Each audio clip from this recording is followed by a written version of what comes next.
All right, happy Saturday, everybody. I hope you're doing well today. It has been a great start to our weekend because we've got a lot of sunshine out there, and after the passage of a front, we've been left with a lot of blue sky overhead. That is very nice to see. So a nice start to our day, a little bit on the breezy side. Winds out of the north. You see oak coming in at very heavy amounts to start off our day. Mold is also at a medium amount. And something else in the air that you're going to notice when we look at the tower cams, we also have a good amount of dust in the air today just because of the passage of that front, and also a dust storm occurred in West Texas and up into the Panhandle yesterday, and some of that is making its way down towards us. So I'm pulling up Facebook here. I want to be able to answer some of y'all's questions. Of course, we're live on Facebook, the app, YouTube, and on our website, but we can answer some of y'all's questions that you may have right on Facebook. So without further ado, let's go ahead and get going. Right now, oak again at a very heavy amount, mold again at a medium amount. There's some of the dust that we had in the sky yesterday because we did have some showing up. Let me turn down my Facebook just a little bit. We did have some starting to pop up a little bit yesterday. Here's a look at the time lapse. The sunset was beautiful. There you saw some of the dust there on the horizon that we sometimes see whenever the sun is lower in the sky, like what we typically get with the Saharan dust as well.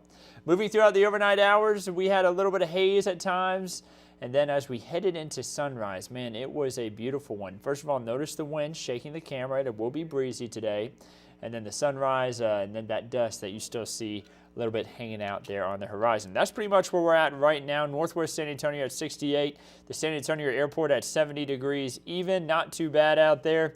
Again, beautiful weather if you wanted to take to the skies today, and then 74 out at Calaveras Lake.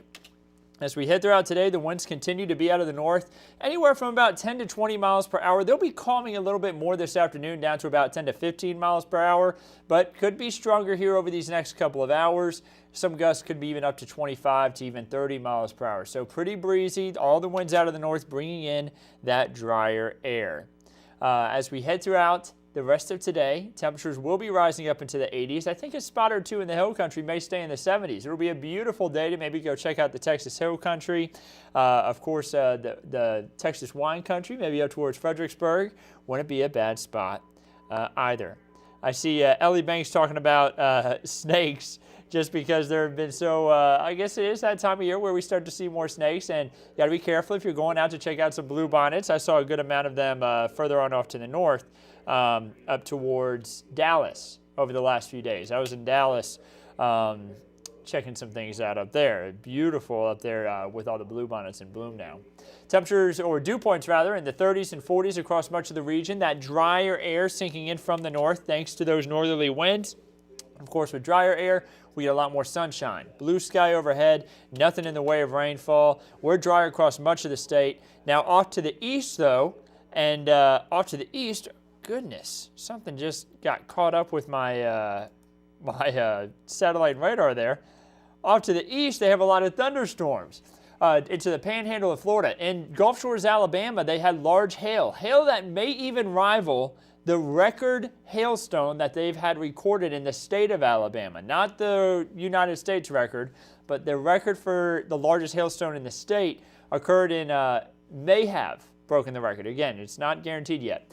But they had some really large hail, tennis ball size hail occurring down there. A lot of people who vacation down in that area have had a lot of damage. They also had reports of tornadoes, possible tornadoes in central Mississippi. Ellie Banks, who is actually my sister. Ellie, you may not even know this yet, but they're thinking a tornado hit Pelahatchie, which is just north and east of you. Of course, not too far. You know where it is, but to let everyone know where that is, Pelahatchie kind of located in the central part of the state of Mississippi, right in Rankin County, where my sister and I actually grew up and where she doesn't live far from. They're thinking a tornado may have gone through there, and I'm sure the National Weather Service is going to survey that. I see her saying, yeah, it got wild in Mississippi and Alabama last night. Over the reservoir, they had some big hail and a tornado. That's right. Just outside of where we grew up. Now, thankfully, it hit a more rural part but still there are some people who live out where it passed through, so we hope that they are all okay. A lot of rain there. We need that rainfall here in South Texas, and we don't just need it in South Texas. We need it out towards Big Bend. I'm showing you a loop of radar, or excuse me, satellite, just yesterday. Visible satellite showing a fire that's going on at Big Bend National Park. This is towards the South Rim Trail, and it's hundreds of acres large. It's been causing a lot of issues. The strong winds that we've had the last few days have not been good. It's been causing more issues out there, so we hope fire crews can get that contained and do that safely. Of course, that's not going to be impacting us here in South Texas. It's well far away from us, but just a little bit of an update because I know a lot of people like to travel out to Big Bend to see that area. Here's what we have the next 48 hours. This afternoon, 80s and 90s across the region. Those 90 degrees are going to be well south of Highway 90 towards Cotulla, George West Beeville. Moving into tomorrow morning, we'll have temperatures in the 40s to 50s, a nice cool start to the day, and we'll see the temperatures take off as we head into the afternoon. All the way into the lower to mid 90s, a very hot day, lots of sunshine, mostly sunny to partly cloudy. So a little bit more cloud cover compared to today, but much warmer by anywhere from 5 to 10 degrees warmer tomorrow compared to what we have this afternoon. And then as we head into Monday morning, the wind switch a little more out of the southeast. We get more moisture in off the Gulf. Fog, drizzle, cloud cover makes a bit of a comeback to the start of the week. I think we're going to see the cloud cover break up for Monday afternoon, be left with a partly cloudy sky, but then we are going to see cloud cover be more pronounced in the 7-day forecast for Tuesday through Friday. And notice what else returns, rain chances. But unfortunately, the rain chances aren't going to be that high. 20% chances for rain Tuesday, Wednesday, Thursday, 40% chances in on Friday with storms just possible, but it's not enough to really help us out with the drought. The drought's likely going to just continue to be bad just because it's not going to be a lot of rainfall that we're expecting. Now, temperatures will be closer to around average. You see they're upper 70s to lower 80s for highs. That's close to where we should be this time of year. For today, Sunday, and Monday, temperatures are going to be a little bit above average. So for the next 7 days, how much rain do we actually see? The answer is less than ½ of an inch of rainfall for everybody. And I think some of us will make it through the next week without a drop of rain. Remember, a majority of that will be happening Thursday night into Friday, so nearly into next weekend. The amount of rain we've seen so far this year is not much. Just over 3 inches for San Antonio. You see April has only brought us 0.07 of an inch. And you see that March was drier, February was below average, and so was January, so not looking good. That's one of the reasons why drought has worsened so much. Every Thursday, the drought monitor updates. We've seen extreme drought grow much further into the region, and we're going to see that worsen again with this next drought monitor update this Thursday. It's just going to continue to worsen because we're just not getting enough rainfall to hold back this drought. Here's a look at the Edwards Aquifer level. Stage 1 water restrictions have been put into place now. We're at 651.4 feet today. The 10-day average, 654.5 feet. It's just going to continue to get worse, guys. Just a heads up. You need to try to conserve water the best you can because we're going to see these numbers really dip just because we're not going to see enough rainfall to help push it back. Canyon Lake's at 87.2% full. If you're a lover of the lakes like me, like to head up out there, take your kayaks, take your paddle boards. I wish I had a wakeboard boat, but if you're taking up your ski and wakeboard boat up there, you need to be careful. There's going to be some trees and stumps that could be more exposed, and they could also be more in a dangerous position for your boat. So remember that for Canyon Lake and also Medina Lake, down to 35.7% full. Now, a lot of stuff is pretty well marked now after they had the big drought a long time ago. What was it, 2011, where it was a really bad drought across the region and the lakes were pretty much dried up. Everything's pretty much well marked now, but still, be careful, use extra caution if you're going to be headed out to the lakes. Oh, I see Randall talking about the Texas A&M Fire Prediction Service. Hey, you know what, Randall, we've got that, and I'd be happy to show it. I'd be happy to go ahead and show it right now. So here's a look at what this is what Randall was talking about. He was talking about what they're doing out at Texas A&M. They work really hard to make sure that everyone can stay up to date about what's going on as far as the fire risk in the state. And this is from the Texas A&M Forest Service. This is what our fire danger forecast is for today. You'll notice that we have very high fire danger. That's because of how strong the winds are, as well as the drier air that has moved in as we made our way throughout last night. And because it's been drier period, we haven't had a lot of rain. That's another issue, not enough moisture on the ground. And I want to bump this to what we had yesterday. Look at the change from yesterday. Yesterday, we were extreme, all the way over to Del Rio, into parts of Kinney County and Edwards County. So we've seen some improvement there where the fire danger isn't as high, but it's high enough to where we need to use a little bit more caution and try to stay as safe as possible. You know, don't burn if you don't have to. Randall says, thank you from the Fredericksburg office. No problem, Randall. Not a problem at all. We want to make sure everyone can stay as safe as possible. We're in a bad situation with this drought likely to worsen even more. It just doesn't look like we're going to have the rain that we need. And let's look beyond the 7-day forecast. This is why I think the drought will worsen more even over the next 3 weeks.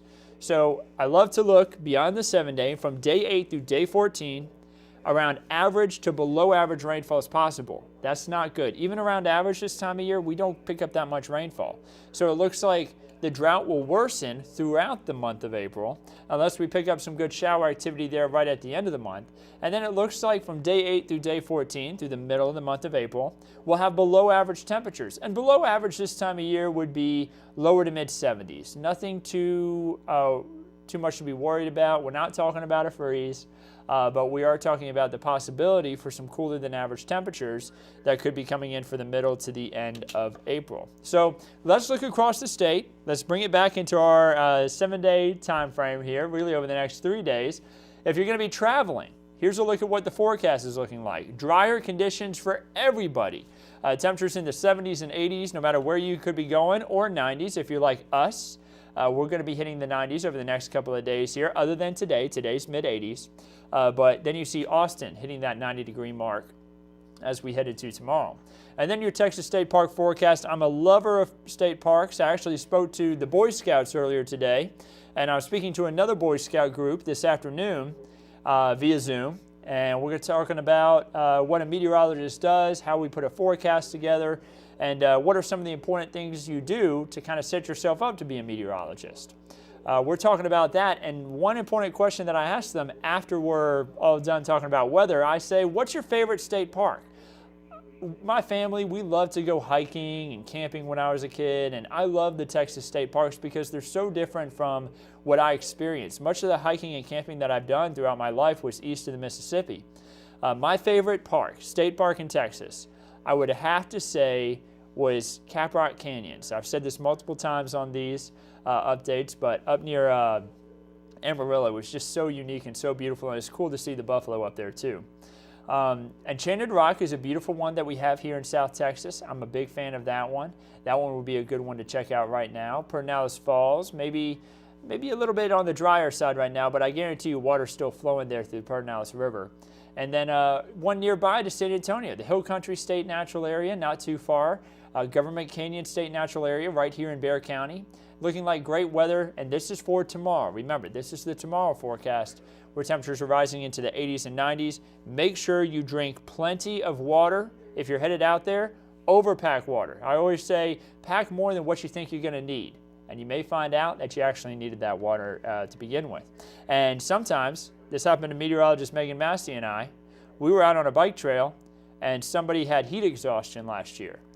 And we overpacked our water, as we always do. And I had to give one of my bottles to somebody who was suffering from heat exhaustion and did not pack enough water themselves. So it's another good reason to overpack for water, because sometimes people around you may not prepare and you may need to help them. You may be put into that unique situation where you have to help someone else. So here's your 7-day forecast again. Temperatures into the 90s for highs Sunday and Monday. Going to be well above average, but then we're back to around average as we head into the middle to the end of next week. I hope you can all have a wonderful Saturday. This weekend's going to be beautiful if you want to spend time out by the pool. I've got to do some studying for a few things that I'm working on, and I'm going to be doing that out by my pool, my apartment complex pool, rather, later on today, just because it's going to be so nice out there. So have a wonderful day. Get out and enjoy it. Remember to drink plenty of water, wear plenty of sunscreen, and we'll continue to keep you updated on everything right here at Kent's 5. Have a great Saturday and Sunday.